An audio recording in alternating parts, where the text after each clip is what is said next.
Hello students, तो आज हम स्टार्ट कर रहे हैं हमारा मैथ सिलेक्शन सीरीज़ का नया लेक्चर जो कि है लेक्चर 10। हमने 1 से लगाकर 9 तक के सारे लेक्चर हमने खत्म कर लिए हैं, जिसके अंदर में हमने क्या क्या किया है। 9 सितंबर की हमने तीनों शिफ्ट कर ली है, 10 सितंबर की हमने तीनों शिफ्ट कर ली है और 11 सितंबर की हमने तीनों शिफ्ट कर ली है। तो हमारा 3 दिन की पूरी शिफ्ट हमारी खत्म हो चुकी है। हम लोग इसमें क्या कर रहे थे, एसएससी सीजीएल 2024 के अंदर में प्री के अंदर में जितने भी मैथ्स के सेक्शन आए हुए हैं, जो हमारी 36 शिफ्ट है, वो सारी की सारी मैं एक एक करके सॉल्व करवा रहा हूँ। तो 9 हो गए हैं। आज हमारा नया लेक्चर है वो की है जो कि है 10वां लेक्चर।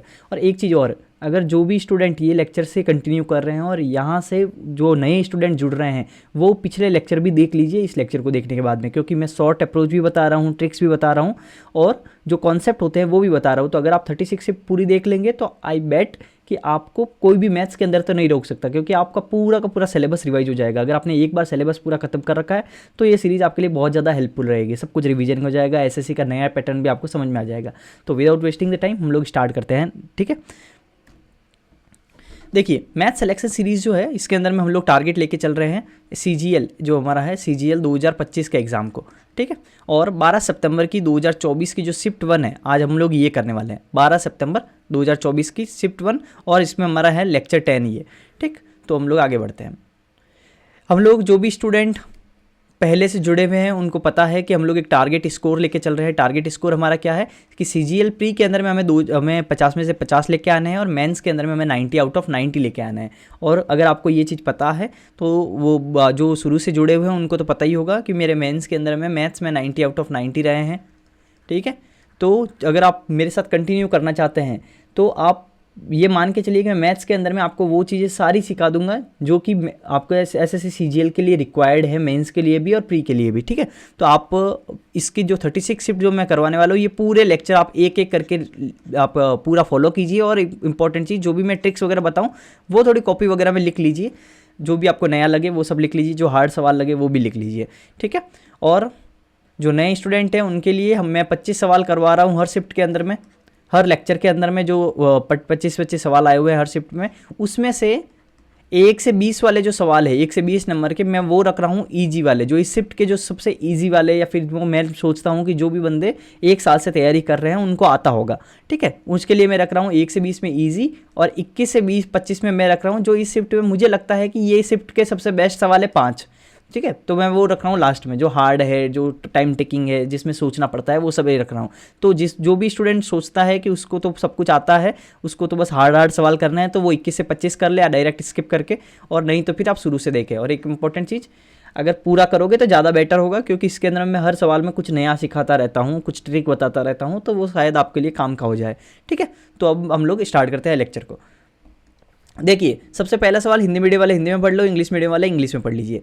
यदि संख्या 7, 2, 8, 6, 4 स्टार हैज़, ये 8 और 5 दोनों से विभाज्य है, तो इन दोनों के स्थान पर कौन कौन से अंक आने चाहिए। तो हमें क्या बोला है कि भाई कि 7, 2, 8, 6, 4, ये हमारे पास में x और y मान लेता हूँ। अब हमें पूछा है कि भाई x और y की जगह पे क्या आना चाहिए अगर ये 2, 8 और 5 से विभाज्य है। अब सोचो कि कोई संख्या अगर 5 से विभाज्य है तो उसका यूनिट डिजिट क्या होगा। कोई संख्या अगर 5 से डिविजिबल है तो उसका यूनिट डिजिट या तो 0 होगा या 5 होगा, ठीक है। तो इसका मतलब y है ना, या तो 0 आएगा या 5 आएगा, इतना तो समझते हो आप। तो y है ना, या तो 0 आएगा या 5 आएगा। तो देखो सारे के सारे जो नंबर लिखे हैं ना वो 0 और 5 है, तो इसका मतलब y तो हमारा 0, 5 दोनों ऑप्शन तो एक भी नहीं कटा। अब हम लोग थोड़ा देखो 8 का डिविजिबिलिटी देखते हैं। 8 का डिविजिबिलिटी क्या होता है, लास्ट के जो 3 डिजिट है ना वो 8 से डिविजिबल होने चाहिए। 2 का डिविजिबिलिटी क्या रहता है, यूनिट डिजिट जो रहते हैं वो 0, 2, 4, 6, 8 हो। और 4 का डिविजिबिलिटी लास्ट के 2 डिजिट है ना डिविजिबल हो। 8 के लिए लास्ट के 3 डिजिट, 16 के लिए लास्ट के 4 डिजिट, तो ये चीज़ आप ध्यान रखिए। तो 8 के लिए लास्ट के 3 डिजिट को हमें देखना है, तो 3 डिजिट क्या है, ये है 4xy। लेकिन जो लोग शुरू से कंटिन्यू कर रहे हैं उनको पता होगा कि मैं एक लेक्चर के अंदर में ये बताया था कि 8 का स्पेशल मैंने बताया था एक ट्रिक क्या बताई थी कि आप ऐसे मत देखो कि अब मैं ऐसे सोचोगे ना बहुत टाइम लग जाएगा। हमें 8 के अंदर में मैंने 2 चीज़ बताई थी, और कि ये तो है ही, लेकिन मैं और इजी क्या बताया था कि अगर इवन नंबर है, तीसरा वाला जो नंबर है इधर से तीसरा वाला नंबर जो 100th नंबर है, तो इवन नंबर है तो हमें लास्ट के 2 ही डिजिट देखने हैं, लास्ट 2 ही डिजिट देखने हैं, ठीक है। और अगर वो ऑड नंबर है तो हमें क्या होता है कि लास्ट के 2 डिजिट में क्या करना है, +4 करना है। लास्ट के 2 डिजिट में क्या करना है, +4 करना है, फिर डिविजिबिलिटी देखना है। तो हमें तीसरे डिजिट तक जाने की जरूरत नहीं है। तो अब हमें देखो कि लास्ट के जो तीसरा वाला डिजिट है वो क्या है, इवन है कि ऑड है, वो इवन नंबर है। वो इवन नंबर है, तो हमें जो शुरू के जो 2 डिजिट है ना, हमें बस वही देखने की जरूरत है, हमें तीसरा डिजिट देखने की जरूरत ही नहीं है। तो हमें एक्स और वाई को ही देखना है। तो अब देखो वाई अगर मान लो कुछ भी, हमें देखो कि एक्स और वाई ऐसे कौन से नंबर है जो 8 से डिविजिबल है, हमें सिर्फ ये देखना है। तो अब देखो कि अगर मैं एक्स और वाई में 4 जीरो लूँ, 40, क्या 40 8 से डिविजिबल है? हाँ है। अब देखो 2 जीरो, ये मैं ऐसे लिखूंगा 2 और 0, 20, 20 के 8 से डिविजिबल है? नहीं है, तो ये गलत हो गया। 2 25 नहीं है? नहीं है। 45 नहीं है? नहीं है। तो हमारा आंसर 4 और 0 हो गया। समझ में आया कि नहीं आया? तो आपको क्या देखना है कि हमें ये चीज़, आपको अगर शुरू से कंटिन्यू किए हो तो मैं ये पिछले लेक्चर में बहुत डेप्थ में बता चुका हूँ। क्या बताया था कि इवन नंबर, अगर तीसरा नंबर इवन नंबर है तो हमें लास्ट के 2 ही डिजिट देखने, क्योंकि 2 डिजिट देखना ईजी होता है। और अगर ऑड नंबर है, ठीक है, अगर ऑड नंबर है तो हमें +4 कर देना है लास्ट की 2 डिजिट में, और फिर 2 ही डिजिट देखने हैं +4 करके। तो ये हमारे लिए ईजी पड़ेगा, 3 डिजिट देखना हार्ड हो जाता है। ठीक है, तो ये हमारा हो गया आंसर। नेक्स्ट, दी गई तालिका में, और मैंने क्या बताया था, सबसे पहले सवाल को पढ़ो, बाकी कुछ आप नहीं पढ़ना है। The total number of soaps sold by companies Q and S together in the May के अंदर में, ये मे के अंदर में क्यू एंड एस के द्वारा जो सोल्ड हुई है 1540 और ये 1736, तो हमारा कितना हो गया, 6 और 4 और 3 7 और 7 5 12 का 2 असल का 1 1 2 और 3, तो 3276। ठीक है, तो ये हो गई क्यू और एस के द्वारा बेचे गए।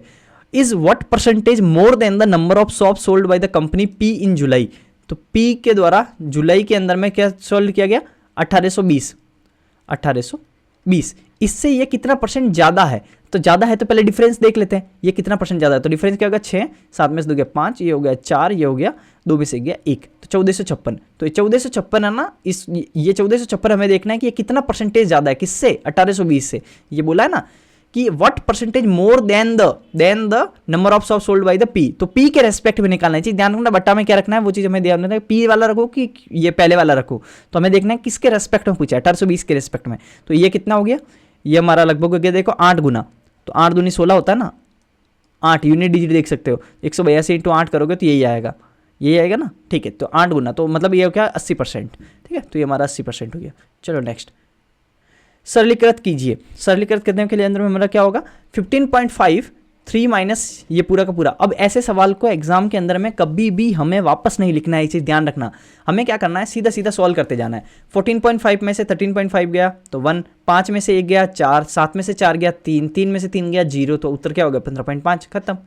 ठीक है, आगे हो गया त्रिभुज A B C, triangle A B और C, triangle A B C और D E F, triangle D E और एफ। अब ये क्या बोल रहा है, मैं ए बी और एफ डी बराबर है, ए बी क्या है, किसके बराबर है, एफ डी के बराबर है, तो एफ डी के बराबर है। ठीक है, और कौन ए किसके, कौन डी के बराबर है, तो कौन ए जो है ना, ये वाला एंगल ना, ये वाला एंगल के बराबर है। तो एस नियम के द्वारा 2 त्रिभुज सर्वांग सम होंगे, मतलब 2, अब ये बोल रहा है कि एस नियम से कौन से चीज़ हमारी होनी चाहिए कि कॉन्ग्रुएंट हो जाए ये दोनों ट्राइंगल एस नियम से। पहले ये देखो कि एस नियम क्या होता है। एस में क्या होता है, एस का मतलब होता है साइड, ए का मतलब होता है एंगल, ठीक है, एंगल, साइड, एंगल, और उसके बाद में ये होता है आपका साइड, तो साइड एंगल साइड। तो साइड एंगल साइड के अंदर में हमारा क्या होगा कि हमें ये देखना है कि साइड एंगल और साइड, 2 तो साइड सेम होनी चाहिए और 1 एंगल। लेकिन इस केस के अंदर में एस में एक चीज़ और ध्यान रखना कि साइड कौन सी और एंगल कौन सा, क्योंकि साइड तो 3 है हमारे पास, टोटल साइड तो 3 है ना, इसमें से कौन सी 2 साइड और एंगल कौन सा, एंगल भी तो 3 है। तो हमेशा ही ध्यान रखो कि एस नियम के अंदर में 2 ऐसी साइड जो पास पास में ऐसी है और एंगल जो है वो तीसरा एंगल नहीं है, वो इन दोनों के बीच वाला एंगल होना चाहिए। तो अगर ऐसा ये 3 चीज़ समान है तो वो कॉन्ग्रुएंट होंगे। ठीक है, 2 जो एंगल के दोनों चिपकी हुई जो साइड है ना वो देखी जाती है, तो एंगल है ये, इसकी चिपकी हुई साइड कौन सी है, ये वाली और ये वाली, ये जो है ना, ये देखो मैं पेन चेंज कर देता हूँ। तो अभी क्या होगा, ये वाली जो लाइन है ये दोनों ही है ना जो इस एंगल से चिपकी हुई है। ठीक है, तो हमारे एस नियम के हिसाब से हम लोग क्या कहते हैं कि ऐसी दो साइड जिनके बीच का एंगल, साइड और एंगल, ये साइड है और ये एंगल, ठीक है, अगर ऐसा होता है तो ये एस नियम है, ये हमारा सेम होना चाहिए दोनों ट्राइंगल के अंदर में। तो हमारे लिए क्या कंडीशन बन गई, एक तो हमें दी हुई है, दूसरा हमारे लिए क्या होगा कि भाई ये साइड इसके साइड के बराबर होनी चाहिए। अगर ये इसके बराबर है, अगर ये वाली साइड जो है वो इधर वाली साइड के बराबर है, तो इधर वाली साइड इधर वाली साइड के बराबर होनी चाहिए। तो हमारा ईडी जो है वो सी एम या ए सी बोल दो, इसके बराबर होना चाहिए। तो ईडी जो है वो ए सी के बराबर होना चाहिए। ठीक है, तो ये हमारा आंसर हो गया, EDAC के बराबर होना चाहिए। समझ में आ गया ना। SAS नियम का मैं आपको वापस बता देता हूँ एक बार। SAS नियम का मतलब होता है दो ऐसी साइड तो तीन है, हम दो कोई अलग ऐसे साइड नहीं ले सकते कि हर कोई ले ली दो साइड और कोई एक एंगल नहीं। अगर ऐसी कोई दो साइड है जो दोनों सेम है तो एंगल उसके बीच वाला होना चाहिए, ठीक है, तीसरा एंगल नहीं होना चाहिए, तो इसको SAS बोलते हैं, ठीक है। अब चलो हम लोग आगे बढ़ते हैं। ये जो है इसमें x की वैल्यू निकालनी है, बहुत ईजी है। ऐसे सवाल में हमारे क्या होता है कि ये दिया हुआ रेशियो है ना, ये दोनों सेम है, तो दो रेशियो सेम है तो क्या होगा 20, ये मैं थोड़ा पेन चेंज कर दूँ, तो ये हमारा हो जाएगा 28.9 डिवाइडेड बाई x, तो फिर इधर साइड में हो जाएगा x बटा 36.1, तो हमारा हो जाएगा x स्क्वायर बराबर, अब 28.9 है, इसको मैं ये लिख सकता हूँ ना 1.7 का स्क्वायर, और 36.1 को क्या लिख सकता हूँ 1.9 का स्क्वायर, स्क्वायर सब हटा दो, तो x की वैल्यू क्या आएगी 9 7 63, 3 आएगा यूनिट में, तो 3 तो ये हो गया। उसके बाद आप देखो 17 नाम 153, 5 17 15 32, तो ये हो जाएगा ये, ठीक है। तो आपका ये आंसर हो गया, ईजी है। आगे, if the total number of successful startup is 2910, अब हमारे पास में ये मैं यही बोला हूँ आपको, मैं बार बार एक लाइन बोल रहा हूँ कि हमें ये गाथा नहीं पढ़नी है, ठीक है। ये कब पढ़नी है, जब हमें लगे सवाल पढ़ के कि जरूरत है इस चीज़ की पढ़ने की, हमें डायरेक्ट सवाल पे अटैक करना है जब भी डी आया है, ठीक है। पहले सवाल पढ़ो, if the total number of successful startup is 2910 then find the number of startup in the education and agriculture sector. Education sector कौन सा है, ये रहा एजुकेशन सेक्टर। एग्रीकल्चर सेक्टर कौन सा है, ये एग्रीकल्चर सेक्टर है। तो हम दोनों इसके लिए स्टार्टअप के लिए परसेंटेज कितना हो गया, टोटल नंबर निकालना है तो हम परसेंटेज डायरेक्ट जोड़ सकते हैं। 24 और 12 कितना हो गया 36, तो 36%, 36% ऑफ व्हाट 291 का 36%, तो हमारे लिए यूनिट। अभी एक चीज़ और ध्यान रखना, ये क्या बोला है नेग्लेक्ट द डेसिबल पार्ट, तो अब हम लोग गुणा कर देते हैं क्योंकि इसमें डेसिबल पार्ट भी आएगा, और मैंने बोला था कि जीरो को हमें इग्नोर करके चलना है। 6 नमचंगा 54 का 4 असल का 5 6 12 5 17, और ये होगा 3 हम 27 7 असल का 2 3 2 6 7 8, और ये हो गया 6 4 3 7 7 7 14 4 असल का 1 8 9 9 1 10 1047, तो हमारे पास में 1047। अब आपको ये नहीं सोचना है कि यार ये 104.76 है या 104.76 है या 10.476 है या फिर 1046.6 है या फिर ये 10,476 है, ये हमें नहीं सोचना है। मैंने आपको बोला है, मैंने क्या बोला, जीरो को इग्नोर करके चलो। हमें ऑप्शन में देखो ना 10476 किस में डिजिट है 1047, यहीं पे है ना, बस यही उत्तर है। अब हमें जीरो का नहीं सोचना, जीरो का सोचने लगोगे तो टाइम पास ज़्यादा होता है, हमें बचाना है सेकेंड, ठीक है। आगे देखो, एक बेलन की ऊंचाई 20 सेंटीमीटर है, एक बेलन की ऊंचाई हमारे पास में क्या है 20 सेंटीमीटर है, उसका पार्श्वपृष्ठीय क्षेत्रफल कितना है 1760 है। पार्श्वपृष्ठीय क्षेत्रफल का मतलब होता है क्रॉस सेक्शनल एरिया, तो क्रॉस सेक्शनल एरिया हमारे पास 1760 दिया है, हमें निकालना क्या है आयतन। मैंने क्या बताया था ट्रिक, मैंने बार बार जो शुरू से कर रहे हैं वो तो इसको सवाल को देखते ही कर लेंगे। मैंने क्या बताया ट्रिक कि क्या कि जब भी एरिया पूछे, जब भी वॉल्यूम पूछे, तो सबसे पहले आप ये सोचो कि मेरे को जो भी फॉर्मूला लगाऊंगा वॉल्यूम का उसमें पाई आता है कि नहीं आता है, क्योंकि घन और घनाभ के अलावा सब में आता है, जी ध्यान रखना, घन और घन मतलब क्यूब और क्यूबॉइड के अलावा बाकी सब में आता है। तो अब देखो कि पाई, तो बेलन के अंदर में तो पाई आता है, सिलेंडर में पाई आता है ना, वॉल्यूम क्या होता है पाई आर स्क्वायर एच, पाई आता है, पाई आता है मतलब 22 आता है, 22 आता है मतलब 11 × 2 आता है मतलब 11 आता है, तो वो संख्या 11 से डिविजिबल होगी जो आंसर होगा। तो हमें 11 से डिविजिबिलिटी रूल पता है ना, अल्टरनेट नंबर को जोड़ो और उसमें से डिफरेंस कर दो, 0 11 22, अगर ये सब डिफरेंस आ रहा है तो इसका मतलब क्या है कि वो 11 से डिविजिबल है। तो हम देखो 11 का डिविजिबिलिटी रूल पहले पढ़ लो। अगर किसी को नहीं आ रहा है डिविजिबिलिटी रूल समझ में, ये सवाल मैं जो डिविजिबिलिटी से करूँगा वो नहीं समझ में आया ना, इसका मतलब है कि आपको बहुत ज़्यादा जरूरत है, वो पहले जाके वही पढ़ो, ठीक है। डिविजिबिलिटी पढ़ो, 2 और 0 2, 2 और 1 3, 3 माइनस 3 और 4 5, तो नहीं जा रहा है, ये 0 नहीं आ रहा है तो ये तो गलत हो गया। 2 और 3 5 और 1 6, 6 में से 2 गया, ये भी नहीं आ रहा है। 3 और 2 5 और 1 6, उसमें से 2 गया, ये भी नहीं आ रहा है। 3 और 1 4, 4 में से 4 गया 0, 4 में से 4 गया 0, तो ये 0 बन रहा था, ये उत्तर हमारा, ठीक है। देखा हमने कुछ भी नहीं किया और हमारा आंसर आ गया ना। एग्जाम के अंदर में, मेंस के अंदर में, मेरी शिफ्ट के अंदर में एक सवाल आया था जो सेम टू सेम इसी टाइप से सॉल्व हो गया था। 11 का डिविजिबिलिटी देखा और सॉल्व हो गया, देखा बच गया ना तो समय। तो ये सब दिमाग आपको खोल के रखना है, ठीक है। ये मैं बार बार बताया हूँ, हर लेक्चर में बता रहा हूँ। ये देखो आया हुआ है ना CGL प्री के अंदर का सवाल ही तो करवा रहा हूँ मैं कौन सा कुछ लेके आया हूँ ऐसे, तो मैं इसमें लगा रहा हूँ, इसका मतलब ये सवाल आया है और इसको जो आदमी ऐसे सॉल्व करेगा ना वही आगे निकलेगा, ठीक है। वो आपको ऐसे नहीं करना है कि आप फालतू में टाइम पास कर रहे हो यहाँ पे। तो आपको क्या करना है 11 का डिविजिबिलिटी देखना है। अब इसका नॉर्मल मेथड क्या है कि हमें पार्श्वपृष्ठीय क्षेत्रफल दिया है, पार्श्वपृष्ठीय क्षेत्रफल बेलन का पार्श्वपृष्ठीय क्षेत्रफल क्या होता है 2 पाई RH, तो 2 पाई RH, पाई मतलब 22/7, R कितना है हमारे पास नहीं निकला है, H क्या है 20 है, तो हमारे पास में ये है 1776, 1760 सॉरी 1760, और ये हो गया हमारा 22 दूना 44, 44 दूना 88, और 88 का ये डबल होता है तो ये सारे कट गए, ठीक है, ये सारे कट के डबल हो गए तो 2 आ गया, 7 दूना 14, आर बराबर हो गया 14। अब इसी हिसाब से किया करो, फास्ट किया करो, 22 दूना 44 दूना 88 दूना 176, तो इस तरह से किया करो, तो 7 दूनी 14 हो गया। तो ये हो गया आपका रेडियस 14 आ गया, और इसका आयतन निकालो। अब आयतन क्या होता है, आयतन होता है pi by r square h, तो 22/7 इंटू आर स्क्वायर हो गया 14 इंटू 14 इंटू एच कितना हो गया हमारे पास में 20, ये हो गया 7 दूनी 14, 14 दूना 28, 28 दूना 56, 56 दूना 112, और 112 और 112 ऐसे कर दो, 2 2 1 3 1 1 2 1 1232, ये हो गया, ठीक है, ऐसे करो। अब मैं ये कैसे मल्टीप्लाई किया इसको भी समझो आप, इसको कैसे समझना है। 14 दूना 28, 28 दूना 56, 56 को मैं पहले 2 से मल्टीप्लाई किया, 22 से नहीं किया हूँ, 56 को 2 से मल्टीप्लाई किया, 56 दूना 112, 112 को अब मैं 11 से मल्टीप्लाई किया हूँ। मैं इसे छोटी छोटी स्टेप क्यों बता रहा हूँ, क्योंकि यही कैलकुलेशन है।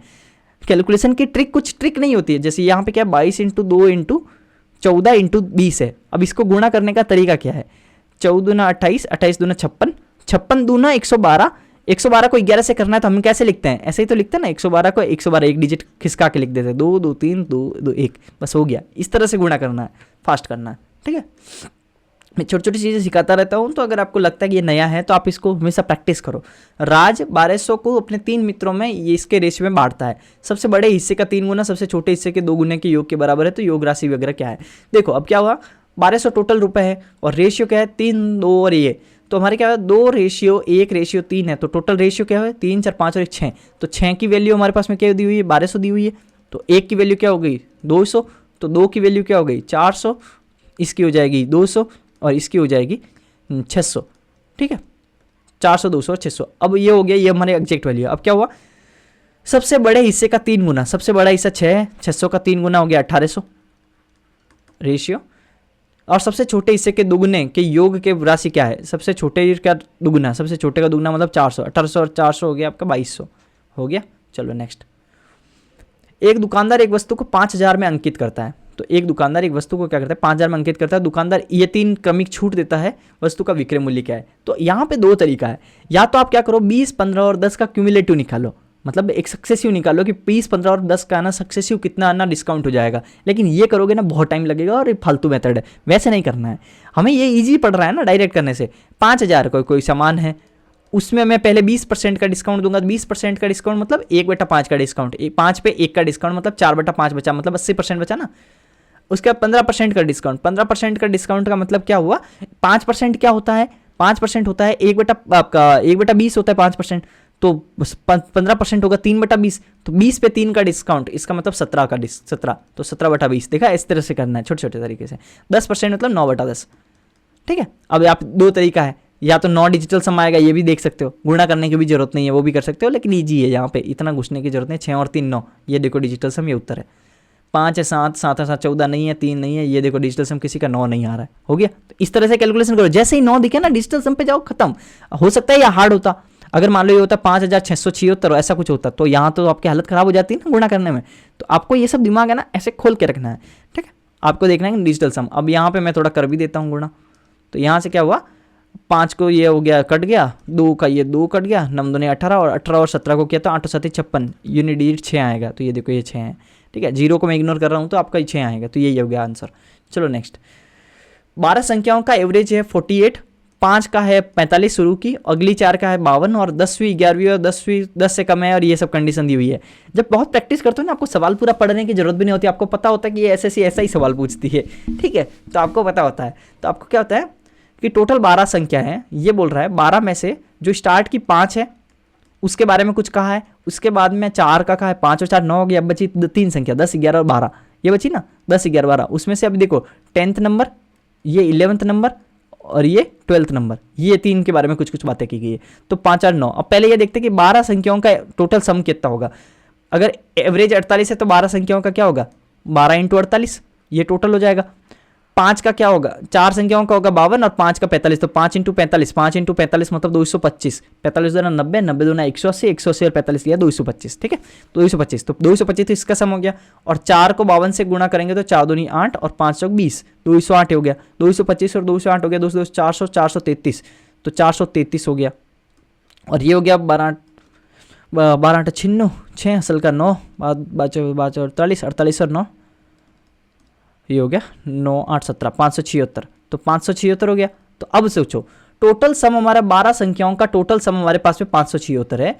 पहली 5 संख्याओं का टोटल सम 225 है, अगली 4 संख्याओं का 208 है, तो 9 संख्याओं का टोटल सम आपका 433 हो गया। तो बची हुई 10 11 12 का क्या होगा, 576 में से 433 माइनस कर दो, तो 6 में से 3 गया 3, 7 में से 3 गया 4, 5 में 4 गया 1, 143। तो इन तीनों का मिला के सम कितना हो गया, 143। कुछ समझ में आया? पहले यहाँ तक तो समझ में आया ना, यहाँ तक क्या समझ में आया? देखो मेरे को पसीना भी हो रहा है क्योंकि मैं पंखा बंद करके रखा हूँ, ठीक है। पंखा बंद करके क्यों रखा हूँ, क्योंकि आवाज़ आएगी नहीं तो आपको। तो आपका क्या हुआ, तो 143 आपका ना 10th 11th और 12th ये 3 डिजिट का सम क्या होगा, 143 आएगा। शुरू का 12 का निकाल दिया, फिर शुरू का 5 का भी निकाला, फिर 4 का निकाला, इन तीनों को 5 और 4 वाले का जो सम है वो 12 में से माइनस कर दिया, तो 143 आया।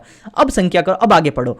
आगे बोला यदि 10वीं संख्या, ये 10 11 और 12, यदि 10वीं संख्या 11वीं संख्या से 10 कम है, 11वीं संख्या को मान लो मैं x मान लेता हूँ, तो 10वीं संख्या इससे 10वीं संख्या 11वीं संख्या से 10 कम है, तो ये 10 कम है।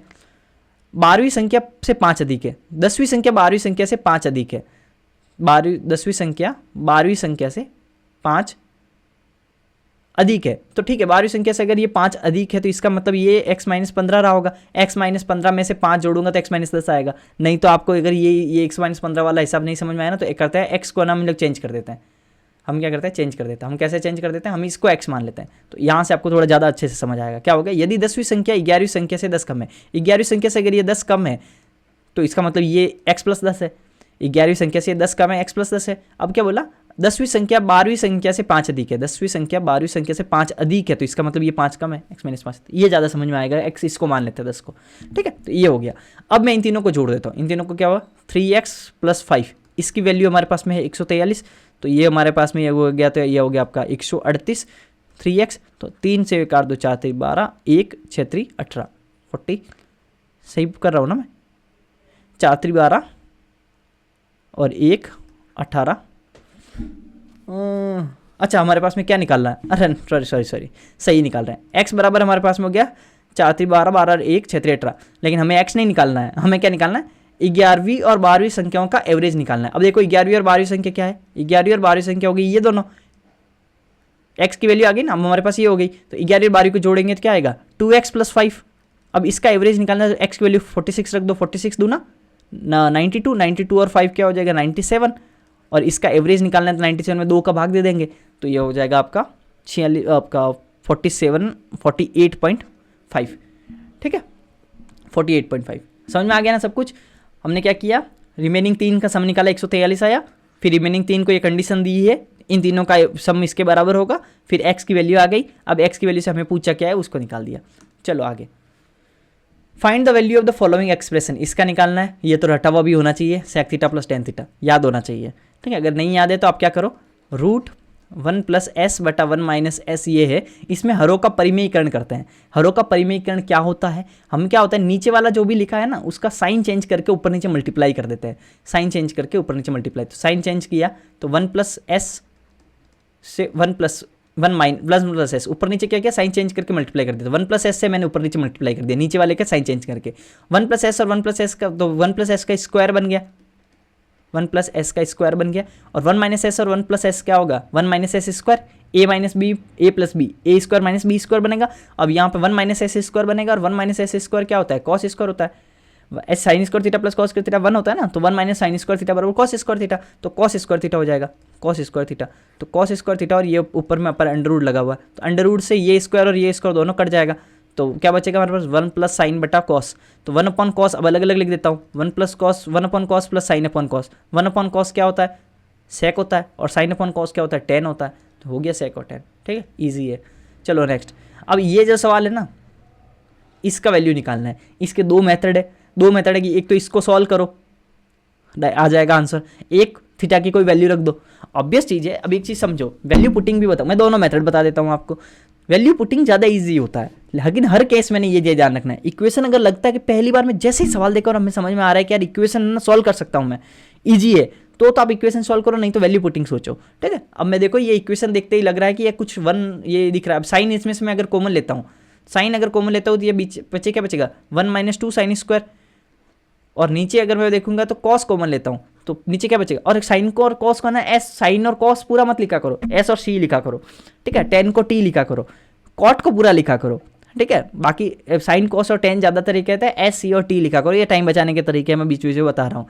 तो 2c² - 1 ये हो गया। अब 1 - 2 साइन स्क्वायर थीटा बराबर क्या होता है, कॉस 2 थीटा। अगर नहीं फॉर्मूला याद है तो फिर तो आप याद करो, 1 - 2 साइन स्क्वायर थीटा बराबर होता है कॉस 2 थीटा। और इसका एक और फॉर्मूला होता है 2 कॉस स्क्वायर थीटा -1, और एक और फॉर्मूला होता है cos square theta minus sine square theta. ये सब फॉर्मूला है। तो आपको यहाँ पे 1 - 2 साइन स्क्वायर थीटा को मैं कॉस थीटा लिख सकता हूँ, इसको कॉस 2 थीटा लिख सकता हूँ, और इसको भी कॉस 2 थीटा लिख सकता हूँ। तो ये दोनों तो कट गया, तो ये तो पूरा कट गया। तो साइन अपॉन कॉस को मैं 10 लिख सकता हूँ, 10 के ऊपर क्यूब लगाया तो 10 क्यूब हो जाएगा, तो 10 क्यूब हो जाएगा, और बटा में 10 है ही तो हो गया 10 स्क्वायर हो गया। तो ये 10 स्क्वायर बचा, और माइनस सेक स्क्वायर आगे लगा हुआ है। और आपको ये पता है कि 1 + 10 स्क्वायर थीटा बराबर क्या होता है, सेक स्क्वायर थीटा। तो 10 square theta minus sec square theta. अब यहाँ पे देखो इतना पास आके है ना, +1 और -1 की गलती मत कर देना, इसको इधर से माइनस किया तो ये हो गया बराबर -1। तो 10 square theta minus sec square theta क्या हो जाएगा, -1 हो जाएगा, ये -1 हो जाएगा। ये तो हो गया, मैंने सॉल्व करके बता दिया। अब आपको दूसरा मेथड क्या है, वैल्यू पुटिंग। अब वैल्यू पुटिंग को देखो थोड़ा अच्छे से समझना। वैल्यू पुटिंग के कुछ रूल होते हैं, अगर आपको नहीं पता है तो अब देखो, और अगर किसी को लगता है कि ये तुम्हें को आता है तो आगे बढ़ा देना, आपको मेरा इंतजार करने की जरूरत नहीं है, आप आगे बढ़ा सकते हो अगर आपको लगता है कि ये सवाल मेरे को आता है। वैल्यू पुटिंग, तो वैल्यू पुट, और 2 की स्पीड से 1.5 की स्पीड से देखा करो, बहुत ज़्यादा धीरे मत किया करो लेक्चर को। आगे वैल्यू पुटिंग में हमें 3 चीज़ों का क्या याद रखना है। एक तो जो बटा है ना, बटा मतलब हर के अंदर में, डिनोमिनेटर के अंदर में, जो डिनोमिनेटर है ना उसके अंदर में 0 नहीं बनना चाहिए, ठीक है, 0 नहीं बनना चाहिए, क्योंकि अगर किसी के नीचे 0 बन गया ना, 1/0 इनफाइनाइट होता है। अगर इनफाइनाइट हो जाएगा तो फिर आप निकालोगे कैसे, तो इनफाइनाइट नहीं बनाना है। एक ऊपर और नीचे दोनों जगह 0 नहीं बनना चाहिए, एक तो नीचे 0 नहीं बनना चाहिए, एक ऊपर नीचे दोनों जगह 0 नहीं बनना चाहिए। ऊपर 0 बन सकता है, नीचे 0 नहीं, या फिर ऊपर नीचे दोनों में 0 नहीं, ये नहीं बनना चाहिए, ठीक है। ये दोनों मेन चीज़ें, कुल मिला के इनफाइनाइट नहीं आना चाहिए, या फिर जो अपरिभाषित है वो नहीं आना चाहिए, या इनफाइनाइट माइनस इनफाइनाइट नहीं आना चाहिए। इस टाइप की बहुत सारी चीज़ें होती है, तो वो सब नहीं आना चाहिए। अब सोचो कि मैं इसमें मान लो कि थीटा 0 रखता हूँ तो क्या होता है। जैसे ही थीटा 0 रखूंगा तो साइन 0 0 हो जाएगा, साइन क्यूब थीटा ये भी 0 हो जाएगा। तो या तो 0 ऊपर 0 आ रहा तो चलेगा, 0 - 0 0 ऊपर चलेगा, यहाँ तो 1 आएगा, और 2 - 1 1 हो जाएगा, ये भी ठीक है, यहाँ तक तो कोई दिक्कत नहीं है। लेकिन जैसे ही मैं यहाँ रखूंगा ना 0, तो 10 0 0 होता है, तो 1/0 बन रहा है ना। जैसे ही 1/0 बनेगा तो इनफाइनाइट हो गया, तो ये मैं 0 नहीं रख सकता, कहने का मतलब मैं 0 डिग्री नहीं रख सकता। अब 0 नहीं रखते हैं तो हम लोग 90 याद आता है, 90 रखेंगे तो ये कॉस वाला, ये नीचे वाला 0 बन जाएगा, तो फिर यहाँ 0 बन जाएगा, तो फिर मैं 90 भी नहीं रख सकता, ठीक है।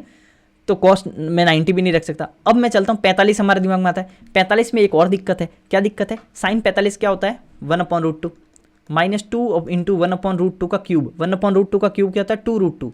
देखो क्या दिक्कत आएगा, 2 से 2 कट गया तो 1/√2 माइनस 1/√2, तो ये होगा 0, ऊपर तो 0 बना, नीचे क्या है, साइन और कॉस तो 45 पे बराबर रहते हैं, तो सेम टू सेम यही वैल्यू बनेगी, तो यहाँ 0 बन जाएगा, तो यहाँ से 0/0 का रूप हो जाएगा, तो ये भी नहीं रख सकता। तो कहने का मतलब मैं 0 नहीं रख सकता, 90 नहीं रख सकता, मैं 45 नहीं रख सकता।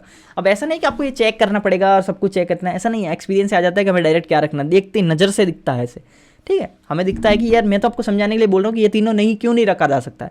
इसीलिए हमेशा 30 और 60 डिग्री हम लोग रख सकते हैं ऐसे केस में, जब बहुत ज़्यादा कॉम्प्लेक्स हो जाता है ना, और हमें लगता है कि यार 0 का चक्कर हो रहा है यहाँ पे, पहले तो यही रखा करो इजीली। लेकिन अगर दिख रहा है कि यहाँ 0 बनने के चांस है तो फिर ऐसे वैल्यू रखो जो 30 और 60 पे है, क्योंकि यहाँ वैल्यू सब डिफरेंट है, ठीक है। तो 30 रख के देखते हैं। तो साइन 30 की वैल्यू क्या हो जाएगी, साइन 30 होता है 1/2 इंटू साइन 30 हो जाएगा तो 2 इंटू 1/2 माइनस फिर हो जाएगा 2 इंटू 1/2 का क्यूब, तो हो जाएगा 1/8, और ये हो जाएगा बटा 2 इंटू कॉस 30। कॉस 30 का मतलब √3/2 होता है ना, √3/2 का क्यूब क्या हो जाएगा 3√3 बटा क्यूब, तो हो जाएगा 2 दूनी 4 दूनी 8 माइनस कॉस 30। कॉस 30 का वैल्यू क्या हो जाएगा, कॉस 30 का मतलब हो जाएगा आपका √3/2, ये हो गया।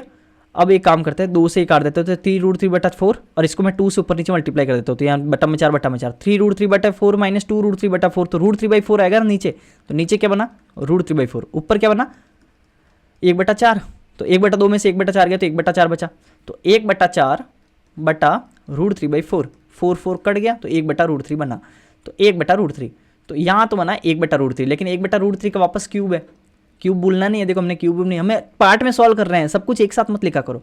अब 1/√3 का क्यूब क्या होगा 1/3√3 इंटू, अब यहाँ पे मैं 30 रखता हूँ, 10 30 की वैल्यू क्या होती है 1/√3 होता है, और नीचे में 1/√3 है तो वो ऊपर जाएगा तो √3 बन जाएगा, √3 बन जाएगा, √3 कट गया तो हमारे पास आ गया 1/3 माइनस। अब sec30 का वैल्यू क्या हो जाता है, जो cos30 का होगा उसका उल्टा, cos30 क्या होता है √3/2, तो उसका उल्टा 2/√3, 2/√3 का स्क्वायर क्या होगा 4/3, तो 1/3 माइनस 4/3 होगा -3/3 बराबर -1। अंडरस्टूड ना। तो इस तरह से, मेरे को पसीना हो रहा है वैसे बहुत है, ठीक है। तो पंखा, क्योंकि अब फिर आपका क्या हो गया नॉइस है ना, वो इश्यू हो जाता है। अभी गर्मियाँ भी स्टार्ट हो गई है। लेट टी की वैल्यू ये है तो ये एक्सप्रेशन, ठीक है, ये तो इसकी वैल्यू निकालनी है तो टी की सीधी वैल्यू पुट करनी है, कुछ नहीं करना है। 2/5 का क्यूब प्लस 3/5 का क्यूब प्लस 9/5 इंटू 2/5, ये तो आप कर ही लोगे, कर लेना, इतना ईजी है, ये तो कर लोगे आप। चलो आगे। अब क्या हुआ, एक परीक्षा में अंग्रेजी और गणित में प्राप्त अंकों के आधार पर 100 छात्रों का वर्गीकरण, ये नहीं पढ़ना है, मैंने बोला था, सीधा सवाल पढ़ो। यदि मैथ्स में उच्च अध्ययन करने के लिए कम से कम 40% अंक आवश्यक है, मतलब मैथ्स में अगर कोई बंदा बोलता है, जैसे आपके पिताजी ने आपको बोला कि बेटा 40% लाएगा ना तो ही मैं आगे पढ़ाऊंगा, नहीं तो नहीं पढ़ाऊंगा, ठीक है, ऐसा टाइप का सवाल है कि भाई गणित के अंदर में 40% जो है वो लाना आवश्यक है, तो गणित में उच्च अध्ययन करने के लिए कितने छात्र योग्य है, तो कितने जन है ना, मतलब एक स्कूल में टीचर बोला कि बेटा 40% लाओगे तो ही पास होगे, तो कितने जने पास हुए ये बोलना चाह रहा है।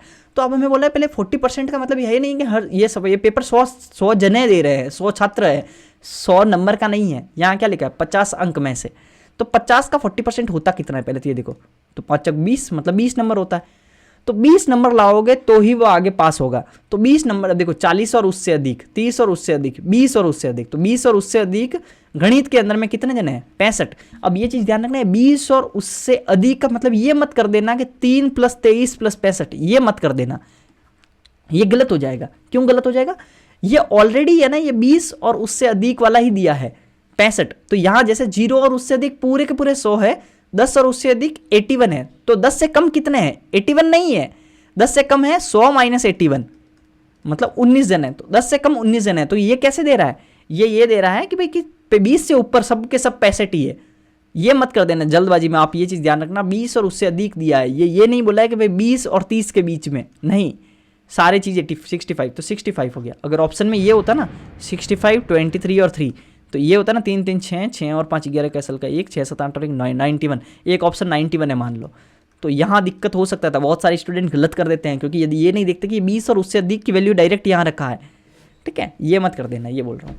चलो आगे दो व्रत है जो ये एक दूसरे को स्पर्श करते हैं, दो व्रत है जो ये क्या हो रहा है कि ऐसे दो एक दूसरे को टच कर रहे हैं, तो इसकी जो कॉमन टेंजेंट है ना, डायरेक्ट कॉमन टेंजेंट, बहुत सारे डायरेक्ट कॉमन टेंजेंट के सवाल है, मैं आपको कितनी बार बोला ये सवाल आपको आता ही आता है, फॉर्मूला याद कर लो, नहीं याद है तो डायरेक्ट कॉमन टेंजेंट का अगर दो सर्कल टच करते तो उसका फॉर्मूला होता है L बराबर होता है 2√R1R2, डायरेक्ट याद रखो, बड़ा वाला फॉर्मूला भी लगा सकते हो आप यहाँ पे, वो भी लगा सकते हो डायरेक्ट कॉमन टेंजेंट का, √D² - R1 - R2 का होल स्क्वायर, ये भी लगा सकते हो, लेकिन यहाँ क्यों लगाना है, जब दोनों टच होता है ना तो ये स्पेशल केस होता है, तो ये स्पेशल केस आप याद रखो 2√R1R2, तो 2√R1R2 है तो हमारे पास क्या होगा 2√R1 कितना दिया है 16 और इंटू 8, तो यहाँ पे है ना इस तरह से सॉल्व मत करना कि इसको मल्टीप्लाई कर दो, 16 का 4 बाहर निकालो और 8 में से 4 × 2 तोड़ो और 4 का 2 बाहर निकालो, तो 2√2, इस तरह से क्या करो, 4 दूनी 8 दूनी 16, 16√2। अब यहाँ पे जल्दबाजी मत करना, यहाँ पे ये होता है सिल्ली, ठीक है, मैं एक एक चीज़ इसलिए बता रहा हूँ, एग्जाम यही होता है,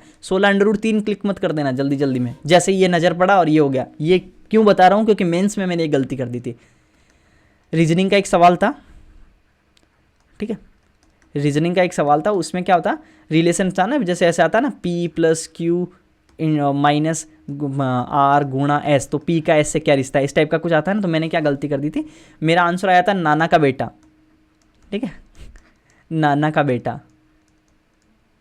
ऑप्शन में है ना एक नाना का बेटा लिखा था और एक नानी का बेटा लिखा था, ठीक है, मैंने जल्दबाजी में उसको पढ़ा नहीं, मैंने सोचा कि जैसे ना दिखा तो मैंने नानी का बेटा टिक कर दिया, तो ये मेरे को 4 नंबर का नुकसान हो गया, 3 नंबर तो ये और 1 नंबर ये माइनस का, तो बहुत दुख है इस बात का। 83 आए मेरे रीजनिंग में और 87 हो जाते, ठीक है, तो ये मेरा नाना का बेटा इतना निकालने के बाद भी इतना सिली हो गया, नाना का बेटा की जगह नानी का बेटा क्लिक कर दिया, तो यही चीज़ छोटी सी यहाँ होती है, 16√2 की जगह 16√3 ना लगा दो आंसर निकाल के भी, ठीक है, ये चीज़ गलतियाँ नोट किया करो, इसलिए बोल रहा हूँ। ये है x + 1/x = 15 है, ये दिया हुआ है। अब हमें निकालना है ये चीज़। तो अभी सोचो, देखो इसमें क्या करते हैं, जैसे हमारा ये है तो ये आपको ज़्यादा समझ आएगा। 7x² माइनस 9x प्लस 7 बटा में लिखा हुआ है x² minus x plus 1। Exam में लिखना नहीं है, मैं आपको समझाने के लिए थोड़ा फॉर्मेट बना रहा हूँ अच्छा सा। अब देखो यहाँ पे ऐसे सवाल में आप हमेशा याद रखो कि हमें किसी का डिवाइड करना है। ये हमें दिया है ना, तो हमें एक x चाहिए और एक 1/x चाहिए। तो हमें देखो कि इसमें मैं ऊपर वाली इक्वेशन में x का डिवाइड करता हूँ, नीचे वाली में भी x का डिवाइड करता हूँ। किस चीज़ का डिवाइड करना है ये आपको सवाल करोगे तो ज़्यादा समझ में आएगा। कभी कभी x² का भी डिवाइड करना रहता है, कभी कभी, क्योंकि हमारे पास कभी कभी x² दिया हुआ रहेगा, ठीक है। नहीं भी दिया रहता है तो भी x² करना पड़ जाता है, क्योंकि x² फिर निकालो थोड़ा हार्ड बनाने के लिए। तो यहाँ x का करोगे क्या आएगा 7x, x डिवाइड करते ही 7x आ गया। इसमें से डिवाइड करोगे x का तो 9 बनेगा, इसका डिवाइड करोगे तो 7/x बनेगा। इसमें करोगे तो x बनेगा, इसमें करोगे तो 1 बनेगा, इसमें करोगे तो 1/x बनेगा, ठीक है। तो अब इन दोनों में से 7 कॉमन ले लो। जैसे ही 7 कॉमन लोगे तो क्या बनेगा 7 × x प्लस 1/x और -9 बनेगा। और यहाँ पे मैं इन दोनों को साथ में लग देता हूँ, x plus 1/x, x plus 1/x -1। तो x प्लस 1/x की जगह पे 15 रख दो, तो 15 7 105, 105 में से 9 गया तो आपका 96 बटा 15 में से 1 गया 14, तो ये हो गया आपका 48/7, ठीक है। चलो हो गया खत्म। आगे, in which of the given year, ठीक है, in which of the given year was the production of B type refrigerator closest to its average. मैं क्या बोला था, ये नहीं पढ़ना है। क्लोजेस्ट टू इट्स एवरेज मतलब इसके में से किस साल का है ना जो इसके एवरेज के बराबर, इसके क्लोज है, सबसे ज़्यादा नज़दीक कौन है to average production over the given year. तो सारे में, तो यहाँ से जोड़ दो, 0 का तो 0 ही आ गया, फिर 9 और 1 10 14 और 6 20 20 21 असल का 2 हो गए थे, 1 2 3 27 36 45 45 असल का 4 और 5 6 7 8 9 तो 9500 हो गया। उसमें 5 का डिवाइड कर दे तो ये हमारे पास एवरेज हो गया 1900 हो गया। तो 1900 हमारा एवरेज है। बताओ कि इसमें से 1900 के नज़दीक कौन कौन से है। ये 1900 से 10 कम, ये 1900 से 10 ज़्यादा, तो दोनों ही नज़दीक है, 10-10 का गैप है। तो हमारे पास आंसर 2012 और 2013 दोनों है, 2012 और 2013 दोनों है। 2012 मत कर देना, ठीक है, हो गया, इजी है। 18वां, एक ट्राइंगल के 3 कोणों की माप ये है, तो इन तीनों के एंगल के सबसे बड़े और सबसे छोटे कोण के बीच का डिफरेंस बताओ। मतलब सबसे बड़ा एंगल और सबसे छोटा एंगल है ना, उसका डिफरेंस बताना है। तो हमारे पास 3 एंगल दिया हुआ, उसका रेशियो ये है। और हमें पता है कि ट्राइंगल के जो तीनों एंगल होते हैं ना, ट्राइंगल के जो है टोटल एंगल होता है उसका सम कितना होता है 180 डिग्री होता है। तो हमारे पास में इन तीनों का सम कितना है 17 और 13 30, 30 और 40 और 45। 45 की वैल्यू 180 है, 45 की वैल्यू 180 है, तो 45 × 4 करने पे आता है ना 180। 45 दूना 90, 90 दूना 180, तो दो बार मल्टीप्लाई किया तो 4 आ गया। तो 4 का 4 गुना है। तो अब क्या बोल रहा है, सबसे बड़े और सबसे छोटे कोण के बीच का अंतर, सबसे बड़ा है 17, सबसे छोटा है 13, इन दोनों के बीच का डिफरेंस है 4। तो 4, तो 1 की वैल्यू 4 है, 1 की वैल्यू 4 है, तो 4 की वैल्यू 16 हो जाएगी, ठीक है। 4 × 4 16 हो जाएगा, समझ गए ना। 45 की वैल्यू 180 है, तो 1 की वैल्यू 4 हुई, तो 1 की वैल्यू 4 हुई, तो इन दोनों का डिफरेंस 4 हुआ, तो इन दोनों का डिफरेंस, तो 1 की वैल्यू 4 है तो 4 की वैल्यू 16 हो गई, तो 16 आपका उत्तर हो गया। चलो नेक्स्ट हो गया। इसकी वैल्यू 17 है तो थीटा बताओ। तो इसकी वैल्यू 17 तो आपके पास एक फॉर्मूला क्या है, 1 + cot स्क्वायर थीटा बराबर क्या होता है, कोसेक स्क्वायर थीटा होता है। और इसकी जगह रख दो 2 × 1 + cot स्क्वायर थीटा, ये कॉट है ध्यान रखना, कॉस नहीं है। तो cot स्क्वायर थीटा बराबर 17, ठीक है। जब हमें पता है कि सवाल में कॉट है तो फिर वहाँ पे कॉट भी मत लिखा करो, सी लिख दिया करो। जब कॉस और कॉट दोनों हो जाता है ना, तो वहाँ पे फिर थोड़ा कॉट पूरा लिखा करो। तो ये हो गया। तो यहाँ क्या हो गया, 2 माइनस कर दिया तो 15 हो गया, और 3 × 5 5c² बराबर 15 हो गया। ये हो गया आपका 5 3 15, सी बराबर हो गया √3। तो कॉट बराबर √3। तो tan √3 किस में होता है, tan √3 60 डिग्री में होता है, तो cot √3 किस में होगा 30 डिग्री में होगा। अंडरस्टूड ना। टेबल याद कर लेना नहीं है तो। 20वां सवाल, एक निश्चित धनराशि साधारण ब्याज की निश्चित दर से 14 वर्षों में, ये बहुत इंपॉर्टेंट सवाल है। अगर आपने किसी ने मेरा मैथ्स का स्ट्रेटजी वाला वीडियो देखा है, अगर किसी ने मेरे मैथ्स स्ट्रेटजी का वीडियो देखा है, तो मैंने एक आपसे सवाल पूछा था उसमें, आपको याद हो तो आपसे एक सवाल पूछा था उसमें।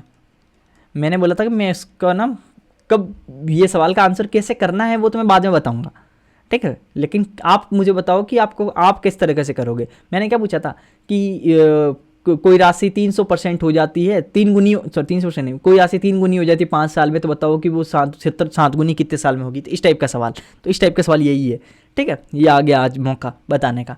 आगे देखो, a certain some of the money become seven times itself when invested at a certain rate of simple interest. तो रेट हमारे पास नहीं दिया है, तो बोल रहा है कोई राशि है ना 14 साल के अंदर में क्या होती है, 7 गुनी हो जाती है, 7 गुनी हो जाती है। अभी बोल रहा है हाउ मच टाइम, ये हमारे पास टाइम पूछ रहा है, कोई भी एक टाइम पूछ रहा है, टी टाइम पूछ रहा है, कितने टाइम के अंदर में ये 18 टाइम्स हो जाएगी, ठीक है, 18 गुना हो जाएगी, 18 गुना। तो हमारे पास 7 गुना दिया हुआ 14 साल के अंदर में, तो 18 गुना कितने साल में। तो अब एक चीज़ समझने का ट्राई करना, बहुत अच्छे से, बहुत ज़्यादा अच्छे से ट्रिक से बता रहा हूँ आपको। नॉर्मल मेथड से आप कर सकते हो, नॉर्मल मेथड बताता हूँ, चलो पहले नॉर्मल बताता हूँ। नॉर्मल मेथड से करोगे तो क्या करोगे आप, P into Q into R into T, sorry P into Q कहाँ आ गया, मूलधन इंटू समय इंटू दर हो गया, तो P into R into T, तो P into R into T बटा 100, ये होता है ब्याज, ये होता है ब्याज। इतना समझ में आ गया। तो हमारे पास में क्या हो गया, तो अब मैं नॉर्मल मेथड पहले बता रहा हूँ, फिर स्मार्ट मेथड भी बताऊंगा। तो मूलधन हमारे पास में तो P ही है, आर हमारे पास निकालना है, समय हमारे पास 14 साल है, 14 साल के अंदर में बटा 100। तो हमारे पास में देखो कोई राशि, एक निश्चित राशि साधारण ब्याज की निश्चित दर पर 14 वर्ष में स्वयं की 7 गुना हो जाती है। राशि अपने आप की 7 गुना हो जाती है, तो ब्याज, अब सोचो कि ब्याज कितने गुना होगा। अगर कोई राशि तो खुद भी P है और 7 गुना हो रही है, मतलब वो 7P बन रही है, 7P बन रही है और P थी, तो हमारे पास ब्याज 6P का लगा ना। समझा क्या, एक राशि आपके पास 100 रुपये है, आपके पास 5 गुना हो गया, मतलब 500 रुपये हो गए, तो ब्याज कितना है, 400 ही आया ना। तो वैसे ही 7P हो गई तो P गया तो 6P आया, तो 6P हो गया, P से P कट गया, फिर R बराबर हो जाएगा ये आपका 600 बटा 14 हो गया। अब हमारे पास में निकालना है, हमारे पास में कि कितने समय के बाद में ये इतना गुना हो जाएगा। तो अब हमारे पास नया वापस फॉर्मूला लगाओ, P का तो P ही रहेगा, R हमारे पास निकल चुका है 600 बटा 14, टाइम हमारे पास में हमारे निकालना है P into R into T बटा 100 इंटू, अब बराबर हो जाएगा ब्याज। ब्याज देखो 18 गुना हो रहा है, कोई राशि अगर 18 गुनी हो रही है तो उसका ब्याज कितना होगा, ब्याज कितना होगा, 17 गुना होगा ना। ऑब्वियस चीज होगा कि भाई कि आपका 100 रुपये का 1700 रुपये हो गया तो 1600 रुपये का ब्याज हुआ, 100 रुपये का 1800 रुपये हो गया तो 1700 रुपये का ब्याज हुआ। तो वैसे के वैसे P राशि अगर 18P बन गई है तो इसका मतलब ब्याज कितना हो गया, 17P का ब्याज हो गया ना, 17P का ब्याज हो गया। ये 100 से 100 कट गया, P से P कट गया, तो T बराबर हो जाएगा 14 इंटू 17 बटा 6, 14 इंटू 17 बटा 6, 14 और 17 को मल्टीप्लाई करोगे तो ये हो जाएगा 7, ये हो जाएगा 3, ये हो जाएगा 7 7 गुण 50 9 असल का 4, 7 और 4 11, 119 बटा 3, ये हो जाएगा 4 3 12, 4 3 12 नहीं 3 हो गया। तो आपका वैसे ये भी देख सकते हो 4 3 12 120 होता है 40 का गुना, तो 39.67 आ रहा है, ठीक है। तो ये आपका पहला तरीका हो गया, जो कि P into R into T करो। ये है ना आपको नहीं करना है, मैंने इस वीडियो में भी बोला था इस तरह से नहीं करना है। इस टाइप के सवाल को क्या करो, सीधा देखना, डायरेक्ट वो लास्ट वाली लाइन कैसे आएगी। अब अब ऐसे सोचो कि 14 वर्ष में 7 गुना, तो आप सोचो 7 गुना, जब भी कोई राशि कोई भी अमाउंट होता है ना, कोई भी अमाउंट छोड़ो, प्रिंसिपल, कोई भी प्रिंसिपल अपने आप का क्या रहता है, 100% रहता है, ठीक है। अगर मैं बोल रहा हूँ कि कोई प्रिंसिपल है ना दुगना हो गया, तो मतलब वो प्रिंसिपल 200 गुना, मतलब 200% हो गया।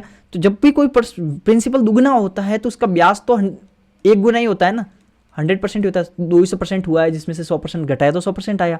जैसे अगर मैं बोलूँ कि कोई राशि 5 गुना हो गई है, 5 गुना मतलब 500% हो गई है, 100% का 5 गुना 500% हो गई है। तो जब कोई अमाउंट 5 गुना हो गया है तो उसका ब्याज कितना हुआ, ब्याज तो 4 गुना ही हुआ ना, 400% हुआ, 500 में से 100 गया 400। ये चीज़ है ना, मैं प्रैक्टिस के लिए बता रहा हूँ। अब मैं आपको एक सवाल पूछता हूँ, कोई राशि अगर 10 गुना हो रही है तो बताओ ब्याज कितने गुना हो रहा है, ब्याज 9 गुना हो रहा है। कोई राशि अगर 15 गुना हो रही है तो ब्याज कितने गुना हो रहा है, 14 गुना हो रहा है। कोई राशि अगर 1 लाख गुना हो रही है तो ब्याज कितने गुना हो रहा है, 99,999 गुना हो रहा है।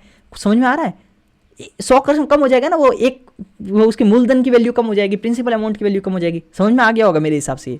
कोई राशि अगर 18 गुने हो रही है तो इसका मतलब वो 1800% हो रही है, तो 100% तो पहले थी ही, तो ब्याज कितना हो गया 1700%, तो 17 गुना हो गई ना। ये मैं आपको समझा दिया हूँ। अब देखो ट्रिक कैसे करते हैं कि ये लाइन बोलता है एक निश्चित राशि साधारण ब्याज की निश्चित दर से 14 वर्षों में स्वयं की 7 गुना हो जाती है। जब कोई राशि 7 गुना हो रही है तो ब्याज कितना हो रहा है 600%, तो 600% ब्याज कितने साल में आ रहा है 14 साल में। तो 100% ब्याज कितने साल में आएगा 14/6 में। इतना समझ में गया, तो 7/3 में। ये हो गया 100% ब्याज 7/3 में। अब उसी दर पर स्वयं के 18 गुना होने में कितना समय लगेगा। स्वयं का जब कोई राशि 18 गुना होगी तो ब्याज कितने गुना होगा 17 गुना होगा ना।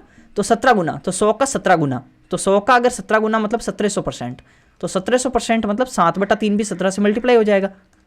यही तो हमारा था, यही था ना। 7 और 3 यही था ना, 17 ये हो गया 750 ये हो गया 119/3 ये हो गया आपका 39.67।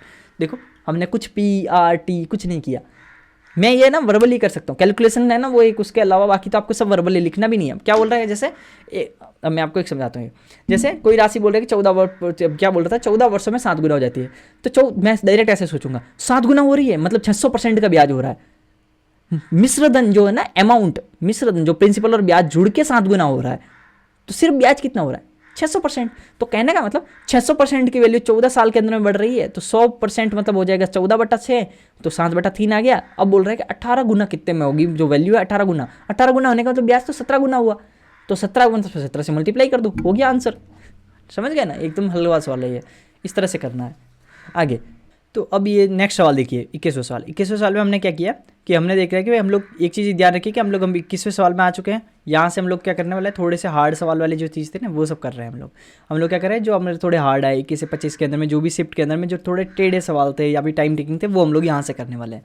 तो अब यहाँ पे देखिए क्या बोल रहा है कि ट्राइंगल PQR के अंदर में, ट्राइंगल PQR के अंदर में हमारे पास में क्या है कि भुजा QR पर S बिंदु है, भुजा QR पर क्या है एक S बिंदु है, PS QR के परपेंडिकुलर है, PS QR के परपेंडिकुलर है, ये परपेंडिकुलर है हमारे पास में, PS परपेंडिकुलर है। तो अब क्या बोल रहा है कि इसमें से कौन सा सही है, तो एक काम करो हम लोग इसको थोड़ा मान देते हैं, हम लोग PQ बार बार नहीं लिखेंगे, तो AB ले लेते हैं, इसको XY ले लेते हैं, इसको मैं K ले लेता हूँ।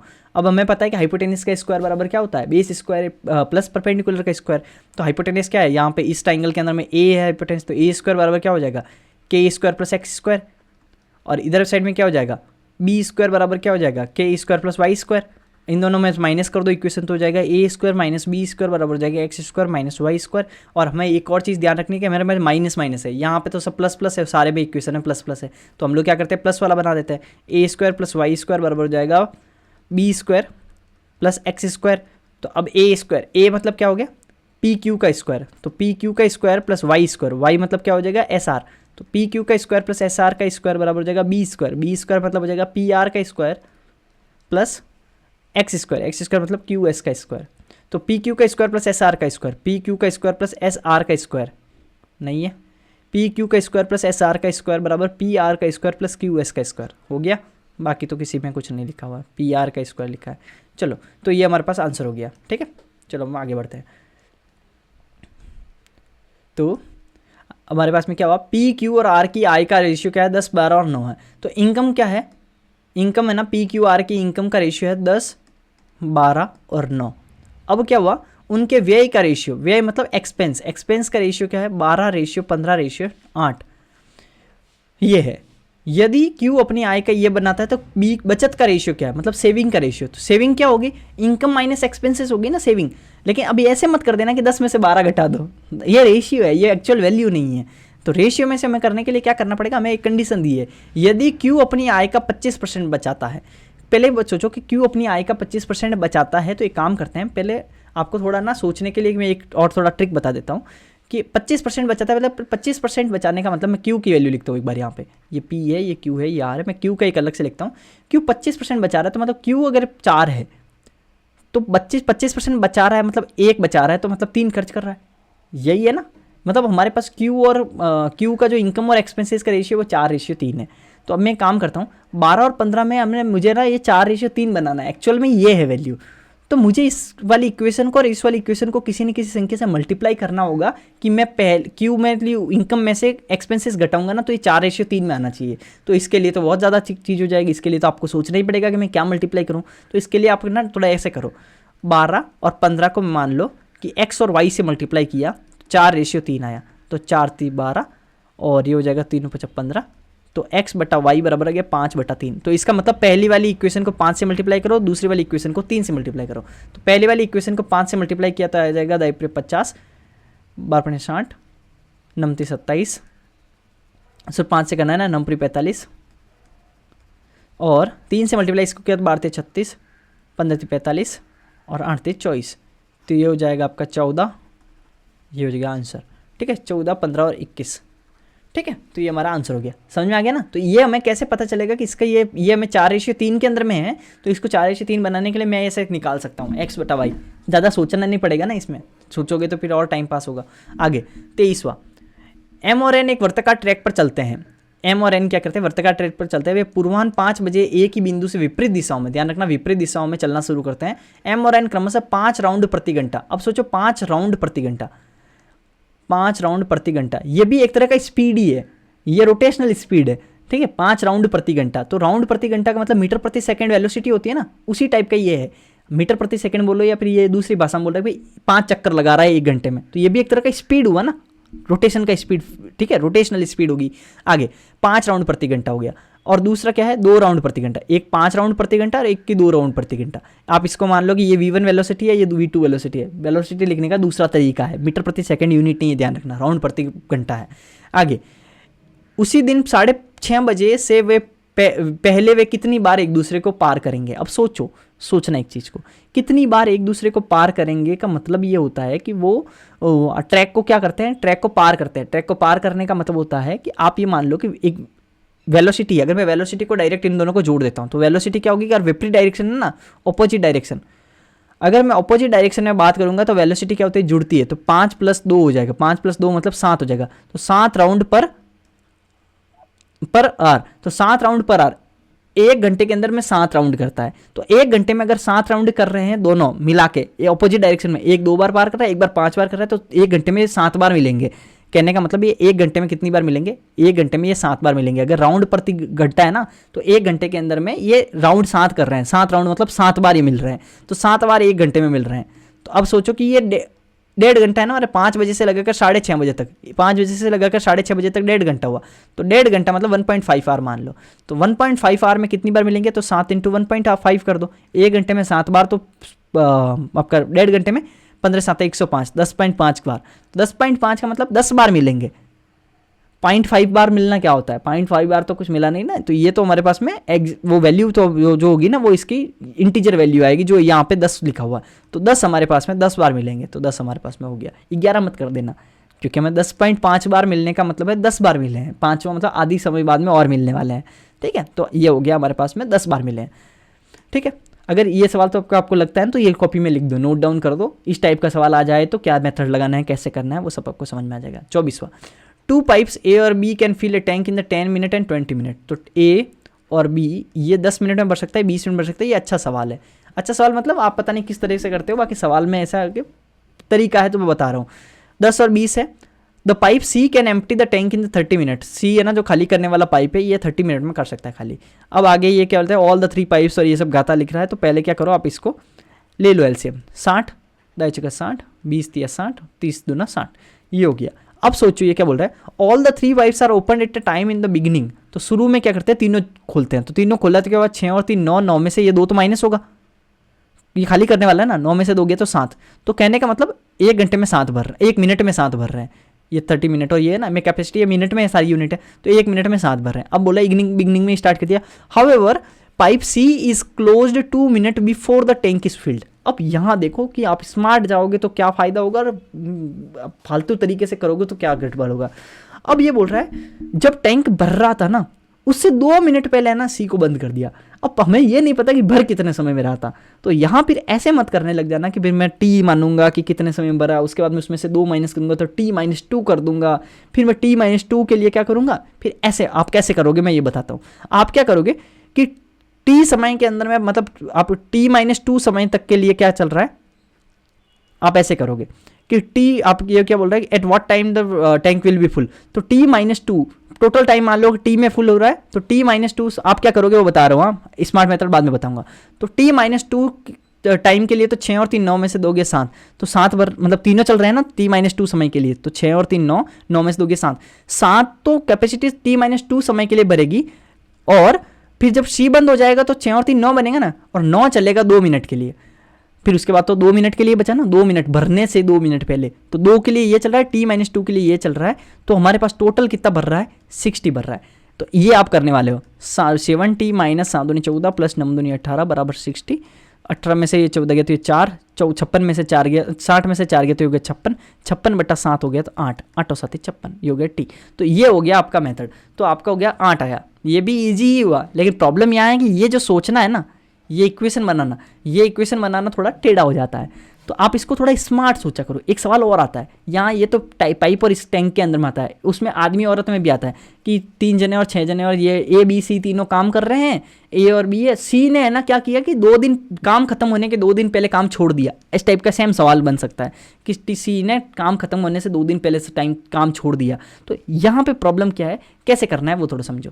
हम क्या करते हैं कि जब भी ऐसा बोले ना तो हम एक स्मार्ट मेथड लगाते हैं कि हम छुड़वाते ही नहीं है ठीक है, हम क्या करते हैं, हम बोलते हैं कि भाई तूने छोड़ा ही नहीं काम, ठीक है, मैं क्या करूँगा, तुझे नहीं छुड़वाऊंगा, मैं थोड़ा काम को चेंज कर दूंगा, ठीक है, तुझे नहीं छुड़वाऊंगा लेकिन काम को चेंज कर दूंगा। मैं ये मानूंगा तू काम कर रहा है 2 दिन भी, लेकिन तेरा काम का कुछ वैल्यू नहीं है। अब सोचो कैसे, कि भैया बोल रहा है कि सी 2 मिनट पहले, 2 दिन बोल रहा है मिनट, हाँ 2 मिनट, कि भरने से 2 मिनट पहले ये सी बंद कर देता है, मतलब सी बंद हो जाता है, सी को बंद कर दिया जाता है। तो 2 मिनट पहले, मैं ये मानता हूँ कि 2 मिनट पहले बंद किया ही नहीं, तो उसका फर्क क्या पड़ा वो थोड़ा समझने का ट्राई करो। अगर मैं इसको 2 मिनट पहले बंद नहीं करता, 2 मिनट पहले इसको बंद नहीं करता, तो अब ये बंद नहीं करता, तो ये जो 4 है ना, जो ये 2 है ना, जो 1 मिनट में 2 खाली कर रहा है ना, तो 4 मतलब 2 मिनट में बंद नहीं करता, तो 2 और 2 4, तो 4 लीटर ये खाली कर देता ना। इतना समझ में आ रहा है? 1 मिनट में ये 1 मिनट में 2 की स्पीड से खाली कर रहा है, 1 मिनट में 2 की स्पीड से खाली कर रहा है। तो अगर मैं 2 मिनट इसको और चला लिया होता तो ये 4 लीटर और खाली कर देता। इतना समझ में आ रहा है आपको? समझने का ट्राई करना कि एक खाली करने वाला पाइप है, वो 1 मिनट में 2 लीटर खाली करता है, लेकिन अब मैं क्या बोल रहा हूँ कि तूने भाई बंद किया ही नहीं, तो क्या हुआ कि 2 मिनट मैंने चलने दिया, 2 मिनट चलने दिया मतलब मुझे ये पाइप एक्स्ट्रा चल गया ना, तो 4 लीटर खाली कर देगा।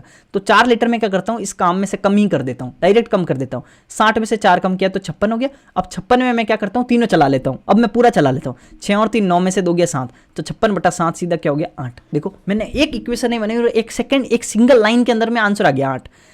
वापस समझना, मैं इस सवाल को थोड़ा ना ये पाइप वाले में नहीं समझाता हूँ, मैं थोड़ा अलग तरीके से समझाता हूँ।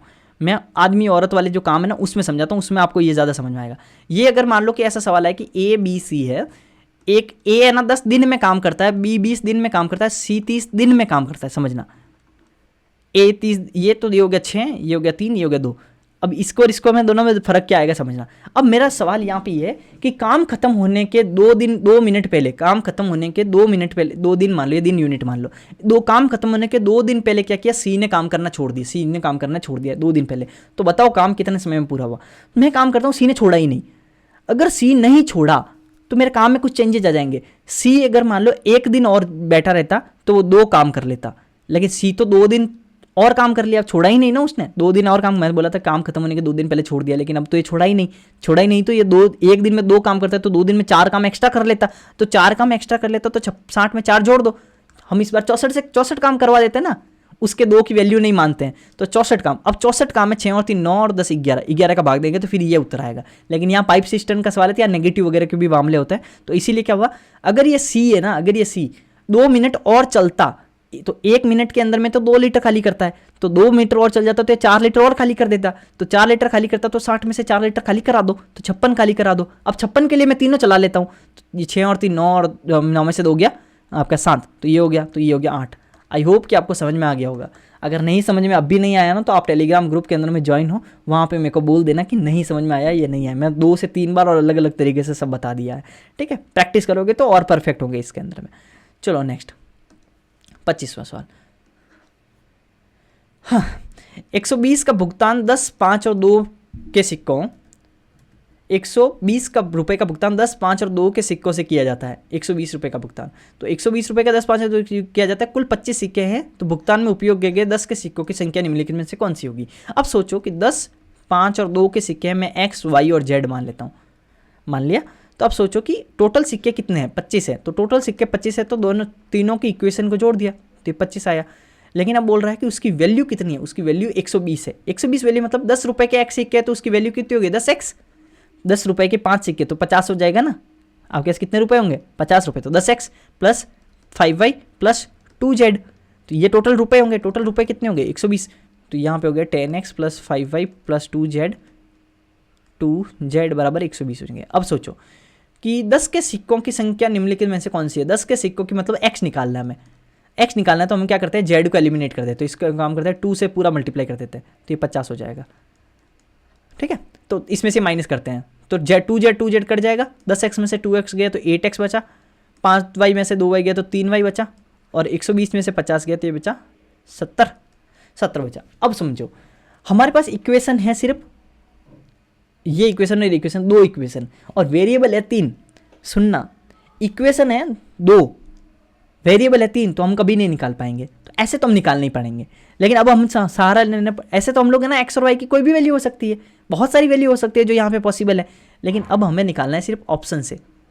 अब हमें ऑप्शन का सहारा लेना है। हमें क्या बोला, 10 के सिक्कों की संख्या कितनी होगी। मैं मान लेता हूँ कि 10 के सिक्कों की संख्या 6 होगी, ठीक है। तो मैं एक काम करता हूँ, 6 रखता हूँ। तो 6 रखने से क्या होगा, आगे समझ में आएगा। 6 रखता हूँ, 8 × 48 प्लस 3y बराबर 70। तो 48 70 में से गया तो आपके पास 22 बचा, 22/3 हो गया y।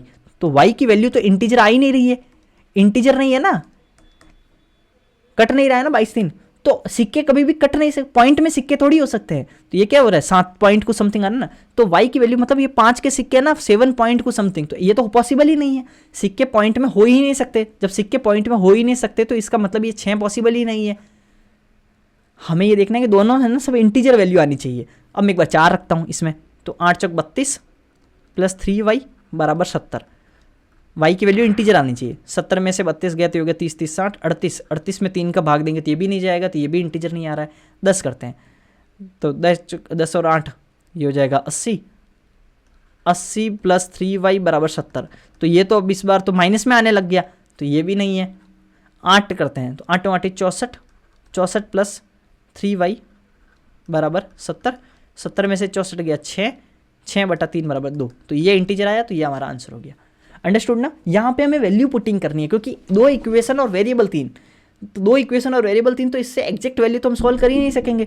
तो क्योंकि हमारे पास number of equation should be equal and more than, number of equation should be equal और more than the number of variable, then only we can find the value of the variables. तो अब ये चीज़ ध्यान रखो। तो हमारे पास में we have to find ना, हमारे पास एक्स और वाई और जेड हमें निकालना है। तो हमें किसी भी एक वेरिएबल, जितने भी हमें डेफिशिएंसी है ना, वेरिएबल्स की डेफिशिएंसी, तो उस डेफिशिएंसी की वैल्यू हमें ना कुछ मिला के एज्यूम करनी होगी। जैसे एक्स वाई और जेड है, तो हमारे पास 3 इक्वेशन है, सॉरी 2 इक्वेशन है और वेरिएबल 3 है, तो हमें किसी भी एक वेरिएबल की वैल्यू एज्यूम करनी पड़ेगी। एज्यूम हम ऑप्शन से करेंगे। अब हम देखेंगे फिर वाई की वैल्यू आ रही है, क्या वो इंटीजर आ रही है। If we are getting the value integer, then we can proceed with the answer. तो हमारे पास में ये हो गया 8, हमारे पास में आंसर हो गया, ठीक है। तो ये हमारे पास में हो गया। चलो अब हम लोग आगे बढ़ते हैं। तो हमारे पास 25 सवाल जो थे हमने पूरे कर दिया। आई होप कि आपको समझ में आया होगा, स्मार्ट अप्रोच समझ में आया होगा, ठीक है। तो आपको समझ में आया होगा। अगर कहीं कहीं पे आपको लगा है कि मैंने ट्रिक्स बताई है और आपको पसंद आई है, तो आप चैनल को सब्सक्राइब कर लेना, अपने दोस्तों को बताना, अपने दोस्तों के साथ, फ्रेंड लोगों के साथ, सबके साथ शेयर करना, लाइब्रेरी वालों के साथ शेयर करना। और सबसे इंपॉर्टेंट बात, 36 शिफ्ट को आपको पूरा देखना है, ये आप ध्यान रख लो, 36 शिफ्ट आपको पूरा देखना है। और एक चीज़, मैथ्स आपके लिए भी खुशखबरी, और जो भी कंटिन्यू है इस चैनल के साथ उनके लिए खुशखबरी ये है कि मैथ्स स्ट्रेटजी का जो 90 आउट ऑफ 90 मैंने स्कोर किया, उसका जो मैंने स्ट्रेटजी का वीडियो बनाया था मैथ्स स्ट्रेटजी का, वो इस चैनल का पहला वीडियो बन गया है, जो 1 लाख से ज़्यादा लोगों ने देख लिया है, 1 लाख से ज़्यादा लोगों ने, ठीक है। उसके ऊपर व्यूज़ अभी इस समय 1 लाख क्रॉस है। तो वो वीडियो बहुत ज़बरदस्त है। 90 आउट ऑफ 90 वाला जो है उसको 1 लाख से ज़्यादा लोगों ने देख लिया है, जबकि चैनल अभी छोटा है, नया है, तब भी 1 लाख जोड़ना है। तो आप सोचेंगे उस वीडियो की क्वालिटी क्या होगी। तो आप उस वीडियो को जरूर देखना। इंग्लिश स्ट्रेटजी का मैंने सब कुछ बताया है, आपको बहुत ज़्यादा हेल्प करेगा, ठीक है, आपको बहुत ही ज़्यादा हेल्प करने वाला है। तो आप वो जरूर देखना। इंग्लिश स्ट्रेटजी का भी बनाया, अगर आप हिंदी मीडियम के स्टूडेंट हैं तो खास करके वो वीडियो देखना, आपको बहुत हेल्प करेगा। और अगर आप लगते हैं कि इंग्लिश मीडियम का है लेकिन वीक है इंग्लिश, तो आप इंग्लिश वाला वीडियो देखना। मैंने इन डेप्थ बताया, मैं 1-1 घंटा लेता हूँ आपका स्ट्रेटजी में, क्योंकि मैं नहीं चाहता हूँ कि आपको बहुत जल्दी में करवा के ना कुछ व्यूज़ ले लिया और हो गया, और बस जो आपको समझ में आया तो आया, नहीं तो बाढ़ में गया। ऐसा नहीं है, आपको समझ में आना ज़रूरी है, आपको समझ में आना चाहिए। तो आपको क्या होगा, मैं ऐसा नहीं सोचता हूँ, मैं चाह रहा हूँ कि आपको सब कुछ पता चल जाए। 1 घंटा ही तो देना है भाई, आप रील स्क्रॉल कर देते 1 घंटा, तो आप वीडियो देख लो, वो आपको बहुत ज़्यादा काम का है, ठीक है। तो थैंक यू फॉर वॉचिंग। अगर आपको पसंद आया है लेक्चर, लाइक करना, सब्सक्राइब करना, दोस्तों के साथ शेयर करना, और 36 शिफ्ट को पूरा का पूरा कनेक्ट रहना साथ में, ठीक है। हम लोग साथ में मिलकर सारा का सारा सब कुछ सॉल्व कर लेंगे। चलो बाय बाय।